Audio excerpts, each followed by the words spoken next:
स्मृति ईरानी का political career खल्लास हो चुका है। यहाँ स्टेट का प्रेसिडेंट बनने के चक्कर में अपने आप को पीटना पड़ रहा है। हमारे यहाँ आके रह रहे हो तो हमारी भाषा बोलो। आज ये लोग आप ही को दबाने का काम कर रहे हैं अपनी लैंग्वेज के ऊपर। कट्टरपने का कल्चर जो है ना वो इस टाइम पर मेन स्ट्रीम में लेकर आ चुकी है कुछ पार्टियां। इंडिया के अंदर मोदी जी ने हर बच्चे को सैम ऑल्टमैन और इलॉन मस्क बना दिया है। स्मृति ईरानी के पॉलिटिकल करियर का ऑफिशियली दी एंड होने वाला है। और होता भी कैसे ना यार, राहुल गांधी को गालियां दे देकर, उनका नाम ले लेकर आखिरकार आप कब तक पॉलिटिक्स कर सकते हो। अब न्यूज क्या है आपकी स्क्रीन के ऊपर, क्यों एंड होने वाला है पॉलिटिकल करियर?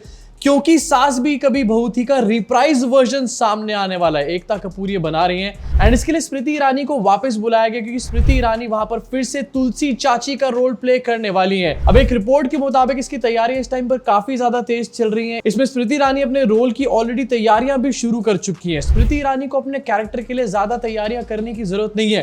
पहले राहुल गांधी का नाम लेकर रो रही थी, अब यहां पर उनको मिहिर का नाम लेकर के रोना है। ज्यादा फर्क नहीं आने वाला इस सब के बीच में। इनफैक्ट इस रिपोर्ट में भी बताया गया काम तो बहुत तेजी से चल ही रहा है, साथ में शूटिंग भी इसकी बहुत ही जल्द शुरू होने वाली है। अब एक तरीके से ये माना जा रहा है कि स्मृति ईरानी के करियर का, पॉलिटिकल करियर का ये दी एंड है। लेकिन इसके पीछे और कोई नहीं बल्कि भारतीय जनता पार्टी ही है। और एक्चुअली में कौन नेता है इसके पीछे, उसके बारे में भी बात करेंगे। लेकिन आपको कुछ दिखाना चाहता हूं। थोड़े दिन पहले की ये खबरें हैं। कुछ दिनों से देखा जा रहा था कि स्मृति ईरानी को लगातार साइडलाइन किया जा रहा था। दिल्ली के इलेक्शन की खबर है, BJP ignores Smriti Irani and Meenakshi Lekhi relies on brand Modi to take on AAP in Delhi poles. मतलब स्मृति ईरानी को पूरी तरीके से दिल्ली के इलेक्शन में इग्नोर कर दिया गया था। जबकि एक टाइम पर स्मृति ईरानी दिल्ली से इलेक्शन भी लड़ चुकी थी पहले। लेकिन अब बात यहां पर ये चल रही थी कि स्मृति ईरानी को शायद सीएम बनाया जाएगा। लेकिन उसके बाद पता चला कि उनको टिकट भी नहीं दी गई दिल्ली के अंदर। आपको दिखाना चाहता हूं आपकी स्क्रीन के ऊपर। आम आदमी पार्टी के सौरभ भारद्वाज के अगेंस्ट स्मृति ईरानी को यहां पर फील्ड करने की बातें चल रही थी। इसके भी बहुत सारे रूमर्स सामने आए थे और उसके बाद से एक जश्न का माहौल चल रहा था कि अब तो स्मृति ईरानी को सीएम बना दिया जाएगा।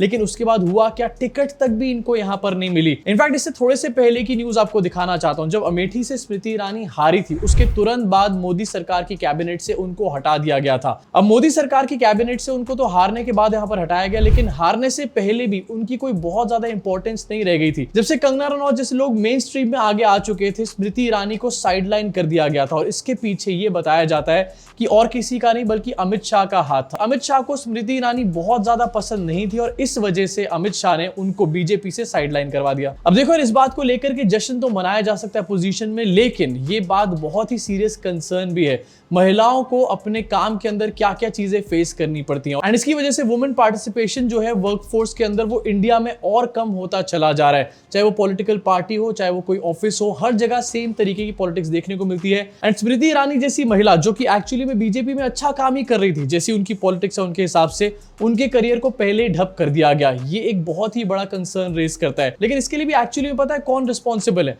खुद स्मृति ईरानी जैसे लोग जो कि ये देख रहे थे कि बीजेपी किस आइडियोलॉजी के साथ आगे चलती है, उसके बाद भी खुलेआम उनको सपोर्ट कर रहे थे, उनकी गलत चीजों को भी सपोर्ट करने का काम कर रहे थे। अब जहां पर स्मृति ईरानी का पॉलिटिकल करियर खल्लास हो चुका है, इसके बाद वो सीरियल में वापस जा सकती हैं। लेकिन कुछ लोग ऐसे हैं जो अगर पॉलिटिक्स में भी नहीं चले तो आखिरकार कहां जाएंगे? एक और पॉलिटिकल करियर खत्म हो रहा है, वो है के अन्नामलाई का, जो कि तमिलनाडु में बीजेपी के स्टेट प्रेसिडेंट थे एंड बीजेपी के जो कार्डर है उनके हिसाब से आने वाले टाइम में वो पीएम बनने वाले थे।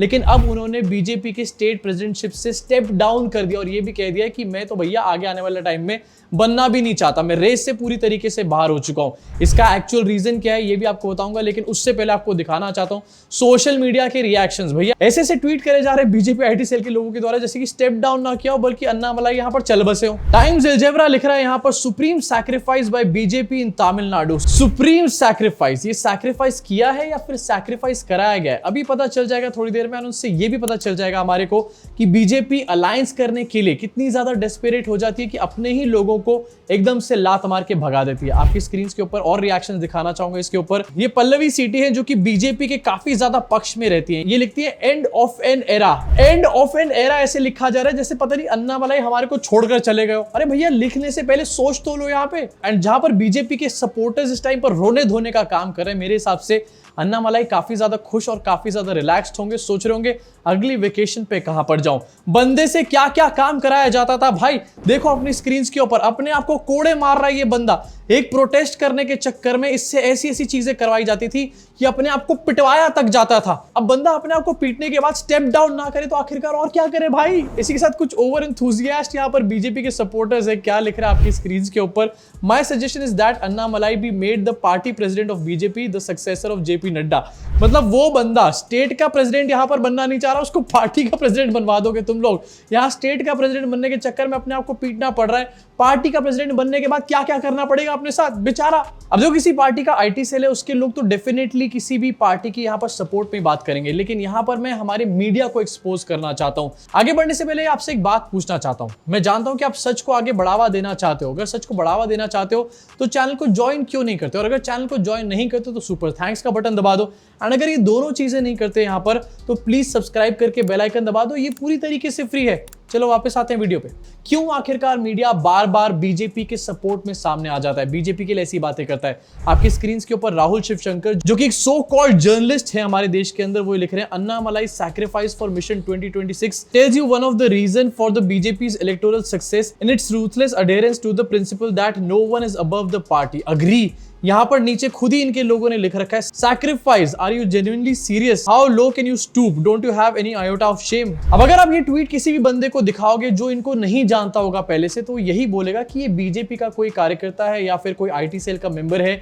ये है इनकी सच्चाई, ये बातें ऐसी ऐसी करते हैं। और सिर्फ राहुल शिवशंकर की बात नहीं यहां पर मैं कर रहा हूं, रूबिका लियाकत हो या फिर अंजना ओम कश्यप हो, कभी भी सही मुद्दों पर बात ना करना, हमेशा एक ही पार्टी की पूजा करना। भाई ऐसे नहीं होती है जर्नलिज्म, ये जर्नलिज्म के एथिक्स नहीं है। चलो समझ में आता है तुम्हारे को कांग्रेस पसंद नहीं है या फिर अपोजिशन की कोई भी पार्टी पसंद नहीं है, लेकिन उसका मतलब ये नहीं होता कि तुम लोग बीजेपी के चरणों में जाकर के गिर जाओ। इस लॉजिक के हिसाब से अगर चला जाए तो यहां पर अगर मेरे को बीजेपी पसंद नहीं है तो क्या मैं कांग्रेस के चरणों में जाकर के गिर जाऊंगा?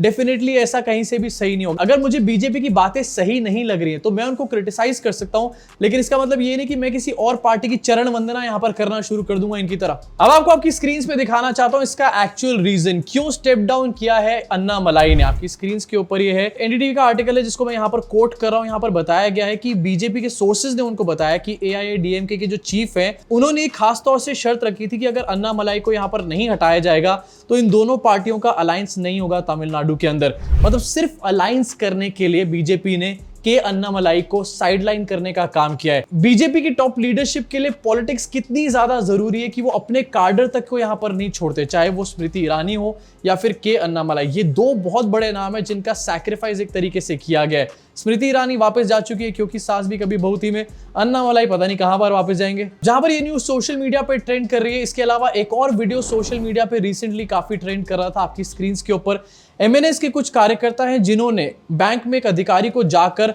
हड़काने का, धमकाने का, उसके साथ गुंडागर्दी करने का काम किया। क्यों? क्योंकि उसको मराठी बोलनी नहीं आती थी, वो हिंदी में बात कर रहा था। एंड एक्चुअली में पता है ये सबसे बड़ी इस टाइम पर प्रॉब्लम बन चुकी है, चाहे वो फिर महाराष्ट्र हो या फिर कर्नाटका या फिर तमिलनाडु या फिर आंध्र प्रदेश। इस तरीके की वीडियो हर तरफ से निकलकर सामने आ रही है। हमारे यहाँ आके रह रहे हो तो हमारी भाषा बोलो, नहीं तो हम तुम्हारे को इस तरीके से टॉर्चर करने का काम करेंगे। अब इसके रूट कॉज के बारे में भी बात करेंगे, लेकिन उससे पहले कितनी स्टूपिडिटी वाली यहाँ पर बात होकर निकलती है। ऐसे तो कल को जो लोग गुड़गांव में काम कर रहे हैं वहां के जाट ये बोलने लग जाएंगे कि हरियाणवी में बात करो भैया, या फिर जो लोग नोएडा में काम कर रहे हैं उनको वहां के गुजर बोलेंगे कि भैया गुजरी में बात करो। हर रीजन के लोग अगर अपने यहाँ पर आने वाले और काम करने वाले लोगों को इस तरीके से प्रेशराइज करने लग गए अपनी लैंग्वेज के लिए, तो भैया कोई भी आदमी कहीं पर निकलकर काम करने नहीं जाएगा। और आखिरकार यार ये कैसी यूनिटी की बातें करती है हमारे देश की सरकार। यूनिटी की बातें एक तरफ तो करी जाती है, लेकिन रीजनलिज्म किस तरीके से फैलाया जा रहा है यहाँ पर साफ साफ देखने को मिलता है। इनफैक्ट ये एक नहीं, इसके अलावा एक और वीडियो आपकी दिखाना चाहता हूँ महाराष्ट्र की, जहां पर एक बंदे ने टिकट के काउंटर पे जो बंदा बैठा हुआ टिकट बेच रहा था उससे लड़ाई करी। क्यों? क्योंकि वो मराठी नहीं बोल पा रहा था। जरूरी नहीं है ना, सांगा मराठी बोलणं जरूरी नाही, बोला तर महाराष्ट्रामध्ये बोला आता मला सांगा, फक्त यांना सांगा सिंगल, परत मला सांगा तुम्ही मराठी बोलणं जरुरी नाही म्हणून। यांनी का बोलले हे स्टेटस? त्यांना माहित नाही का मराठी भाषा काय आहे इथे? महाराष्ट्रामध्ये काम करतो नाही जमत तर जाणं सोडून निर्णय करता आमच्यावरती इथे येतात तर भाषा नाही जमत तर जा। अब मैं यहाँ पर सिर्फ मराठी लोगों की बात नहीं कर रहा, किसी भी रीजन के लोगों की बात कर रहा हूँ जिनको अपनी लैंग्वेज बुलवानी होती है जबरदस्ती तरीके से। भैया अगर कोई बंदा किसी और स्टेट से तुम्हारे यहाँ आया तो उसको अच्छे तरीके से ट्रीट करना चाहिए, जिससे कि वो एक वार्मथ फील करे, वो वापस जाके बताया कि यार उस स्टेट के लोग भी बहुत ज्यादा अच्छे हैं। लेकिन यहाँ पर तुम इस तरीके की हरकतें कर रहे हो, और किन लोगों से कर रहे हो इस तरीके की हरकतें? वो लोग आकर के तुम्हारे स्टेट में काम कर रहे हैं, टैक्सेस पे कर रहे हैं, उन टैक्सेस से जो पे कर रहे हैं सरकार तुम्हारे कोई बेनिफिशियरी बना रही है अलग अलग स्कीम्स के अंदर, और तुम उन्हीं को ही गालियां देने का यहाँ पर काम कर रहे हो। अगर यही सारे लोग जो कि यूपी बिहार से आते हैं, महाराष्ट्र में रहते हैं, या फिर अलग अलग स्टेट्स में, कर्नाटका में रहते हैं, आंध्र प्रदेश में रहते हैं, ये वापस अपने स्टेट में चले जाएं तो डेफिनेटली इनके रोजी रोटी पे तो इंपैक्ट पड़ेगा। लेकिन जो उन स्टेट्स के लोग हैं या फिर जो स्टेट्स हैं उनकी सरकार भी पूरी तरीके से यहाँ पर कंगाल हो जाएंगी। ये बात आप अच्छी तरीके से समझ के रख लो। अब बात करना चाहता हूं इसके एक्चुअल रूट कॉज के बारे में, और ये प्रॉब्लम देखने को मिलेगी आगे और ज्यादा बढ़ती चली जाएगी, क्योंकि इसको कोई एड्रेस नहीं करता। हम लोग एड्रेस करते हैं औरंगजेब की कब्र को, एक्चुअल प्रॉब्लम्स के बारे में हम बात नहीं करते हैं। ये प्रॉब्लम का सबसे बड़ा रूट कॉज है हमारे देश में बढ़ता हुआ कट्टरपना, एक्सट्रीमिज्म, हर चीज को लेकर के, चाहे धर्म का एक्सट्रीमिज्म हो, चाहे जाति का एक्सट्रीमिज्म, और इसके लिए सारी पार्टियां एक तरीके से यहां पर अकाउंटेबल होल्ड होनी चाहिए। वही एक्सट्रीमिज्म यानी कि कट्टरपना है जो कि इन लोगों को आगे लेकर के आ रहा है और लोगों के ऊपर जो कि और स्टेट से आए हैं उनके ऊपर अपनी लैंग्वेज को थोपने का काम कर रहा है। कल तक ये लोग रिलीजन के नाम पे एक्सट्रीमिज्म दिखा रहे थे। हो सकता है उस टाइम पर आप लोग बहुत ज्यादा खुश हो रहे हो कि हाँ भैया देखो सामने वाले रिलीजन के लोगों को कितना बुरी तरीके से दबाया, लेकिन आज ये लोग आप ही को दबाने का काम कर रहे हैं अपनी लैंग्वेज के ऊपर। और आने वाले टाइम में ये दबाने का कल्चर जो है वो खत्म होने ही नहीं वाला, क्योंकि कट्टरपने का कल्चर जो है ना वो इस टाइम पर मेन स्ट्रीम में लेकर आ चुकी है कुछ पार्टियां। और अगर हमारे देश की सरकार और सिस्टम ने औरंगजेब और वक्फ बोर्ड जैसी चीजों को नहीं छोड़ा, उन पे ही चिपके रहे, तो ये हुलिगनिज्म और ज्यादा देखने को मिलेगा। इसका रिजल्ट पता है क्या होगा? कि ये जो स्टेट्स हैं जो इस टाइम पर रिच हुई पड़ी हैं और स्टेट्स के लोगों की वजह से, वो आने वाले टाइम में पूरी तरीके से फुकरी बन जाएंगी भाई। उसके बाद करते रहना लैंग्वेज। अब देखो काफी सारी हो गई अपने देश की बातें, कुछ जरा इंटरनेशनल बातें भी यहाँ पर कर लेते हैं, क्योंकि इंटरनेशनल डंका तो बजता रहना चाहिए। मोदी जी रिसेंटली थाईलैंड गए हुए थे, and for obvious reasons Modi ji Thailand नहीं गए थे। अब तुम लोगों के दिमाग में क्या गंद भरा हुआ है क्या भाई? मतलब थाईलैंड सिर्फ एक ही चीज के लिए जाता है क्या आदमी? मोदी जी थाईलैंड गए थे एक समिट अटेंड करने के लिए जिसका नाम है बिम्स्टेक समिट। इसको अटेंड किया मोदी जी ने, एंड मोदी जी कितने सेंटर ऑफ अट्रैक्शन थे अभी आपको दिखा दूंगा। लेकिन उससे पहले कि कैसा ड्रामा है भाई, मोदी जी को देख के रोने क्यों लग जाते हैं उनके लोग।